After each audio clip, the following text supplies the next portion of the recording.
Apa itu respirasi? Respirasi merupakan peristiwa menghirup udara dari luar yang mengandung oksigen O2 serta menghembuskan udara yang mengandung karbon dioksida CO2 sebagai sisa dari oksidasi yang keluar dari tubuh.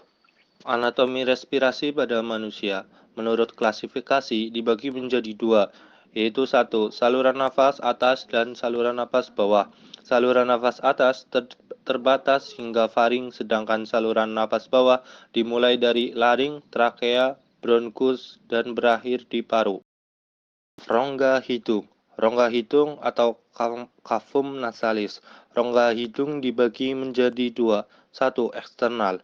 Hidung mengandung folikel rambut, kelenjar keringat, dan sebasea. Dua, internal. Dipisahkan menjadi rongga hidung kanan dan kiri. Masing-masing rongga hidung terdapat 3 ruang kecil, yaitu satu, meatus superior, media, dan inferior. Bagian internal rongga hidung juga memiliki rambut-rambut halus, faring atau tekak. Fungsi utama faring adalah menyediakan saluran bagi udara yang keluar masuk sebagai jalan makanan dan minuman yang ditelan. Faring terletak di depan cervical vertebrata dan terdiri atas 3 bagian, yaitu satu, nasofaring, mengatur tekanan udara dari lingkungan luar dan membunuh bakteri yang terbawa dari lingkungan luar. 2. Orofaring, memiliki klep yang berfungsi mengatur makanan agar tidak masuk ke saluran pernapasan. Klep ini disebut epiglotis yang dapat menutup saluran pernapasan. Ketiga atau yang terakhir, laryngofaring, tempat pertemuan antara saluran pernapasan dengan saluran pencernaan. Setelah kita membahas tekak atau faring, anatomi respirasi yang selanjutnya yaitu kotak suara atau laring. Laring adalah saluran udara yang terletak dari bagian depan faring hingga bagian bawah trakea. Fungsi utamanya ialah menghasilkan suara dan juga sebagai tempat keluar masuknya udara. Laring terdiri dari 9 buah tulang rawan yang tersusun sedemikian rupa sehingga menyerupai kotak.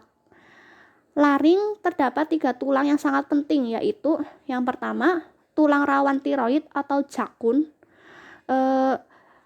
Tulang rawan tiroid banyak ditemukan pada laki-laki karena ukuran tulang rawan tiroidnya lebih besar daripada wanita. Yang kedua, epiglotis atau tulang rawan penutup, dan yang ketiga, tulang rawan krikoid. Selanjutnya ada batang tenggorokan atau trakea. Trakea merupakan saluran lanjutan dari laring, memiliki panjang 9-11 cm dan dibentuk oleh 16-20 cincin tulang rawan. Trakea berbentuk seperti huruf C. Tulang pada trakea berfungsi mempertahankan agar trakea tetap terbuka. Pada bagian dalam saluran dilapisi oleh selaput lendir dari sel-sel epitel bersilia dan sel goblet. Silia hanya bergerak menuju ke arah laring sehingga dapat mengeluarkan debu dan butiran benda asing yang halus masuk bersama udara pernapasan. Silia-silia ini berfungsi untuk menyaring benda-benda asing yang masuk ke saluran pernafasan. Selanjutnya, terdapat cabang batang tenggorokan atau bronkus. Fungsi utama dari bronkus ialah menyediakan jalan bagi udara yang masuk dan keluar ke paru-paru. Bronkus sebelah kanan lebih pendek dan lebih besar daripada bronkus sebelah kiri. Bronkus kanan masuk ke paru-paru kanan dan bronkus kiri masuk ke paru-paru kiri. Cabang-cabang bronkus disebut bronkiolus. Pada bronkiolus tidak terdapat cincin kartilago, tetapi tetap mengandung sel-sel bersilia. Di ujung bronkiolus terminal terdapat alveolus yang masuk dan keluar paru-paru. Selanjutnya ada paru-paru atau yang biasa disebut dengan pulmo.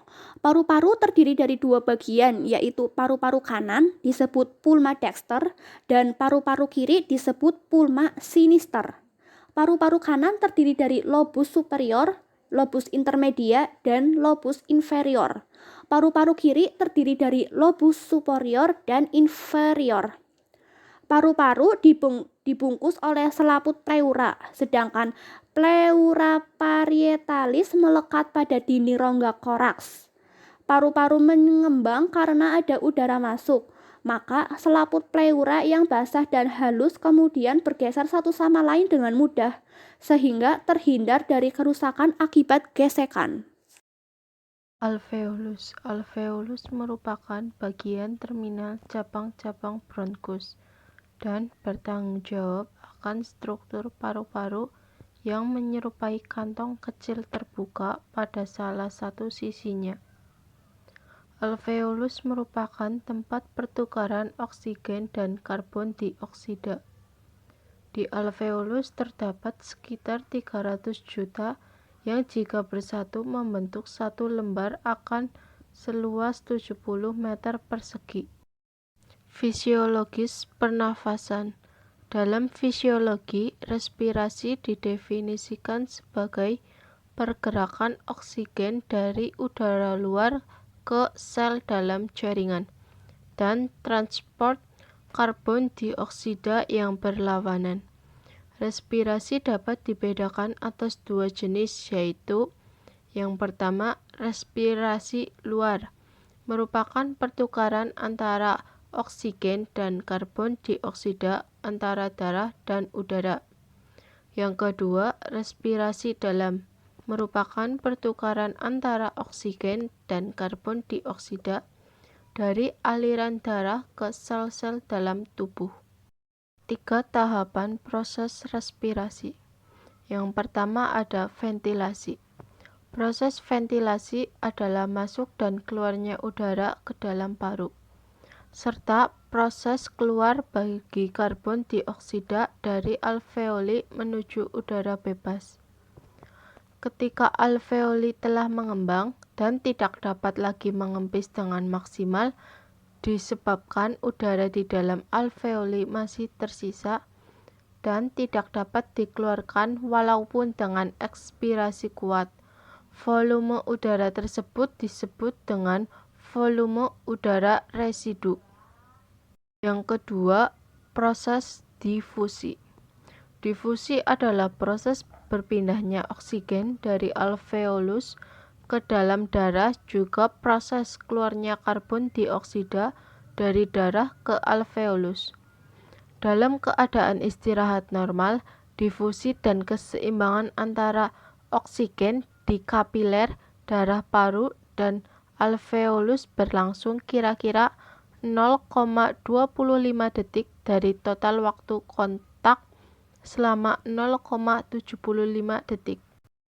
Yang ketiga ada proses perfusi.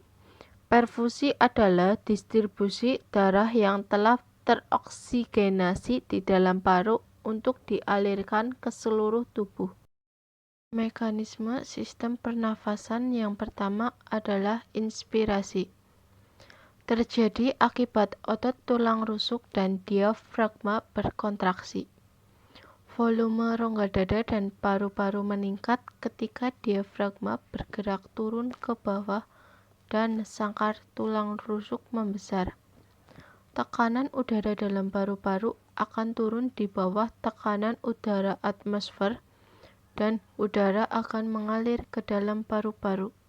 Yang kedua ada proses ekspirasi. Tahap ekspirasi terjadi akibat otot tulang rusuk dan diafragma berrelaksasi. Volume rongga dada dan paru-paru mengecil ketika diafragma bergerak naik dan sangkar tulang rusuk mengecil. Tekanan udara dalam paru-paru akan naik melebihi tekanan udara atmosfer dan udara akan mengalir keluar dari paru-paru. Pernafasan. Pernafasan dada berlangsung dalam 2 tahap, inspirasi dan ekspirasi. Inspirasi terjadi bila otot antar tulang rusuk luar berkontraksi, tulang rusuk terangkat, volume rongga dada membesar, paru-paru mengembang sehingga tekanan udara menjadi lebih kecil dari udara atmosfer sehingga udara masuk. Ekspirasi terjadi bila otot antar tulang rusuk luar berelaksi, tulang rusuk rusuk akan tertarik ke posisi semula, volume rongga dada mengecil, tekanan udara rongga dada meningkat, tekanan udara dalam paru-paru lebih tinggi dari udara atmosfer. Akibatnya udara keluar. Dan perut terbagi menjadi dua, yaitu inspirasi dan ekspirasi. Inspirasi terjadi bila otot diafragma berkontraksi, diafragma mendatar, mengakibatkan volume rongga dada membesar, sehingga tekanan udara mengecil dan diikuti paru-paru yang mengembang mengakibatkan tekanan udara lebih kecil dari tekanan udara atmosfer dan udara masuk. Ekspirasi diawali dengan otot diafragma berelaksi dan otot dinding perut berkontraksi menyebabkan diafragma terangkat dan melengkung menekan rongga dada sehingga volume rongga dada mengecil dan tekanan meningkat sehingga udara dalam paru-paru keluar. Penapasan perut umumnya terjadi saat tidur. Kontrol respirasi. Sistem kontrol respirasi diatur oleh kerja sistem saraf pusat, yaitu meliputi pengontrolan secara standar atau volunter dan secara tidak standar atau involunter. A. Secara sadar. Pusat pengontrolan respirasi berada di pusat kesadaran pada korteks. B. Secara tidak sadar. Pusat pengontrolan respirasi berada di medula oblongata dan pos vokal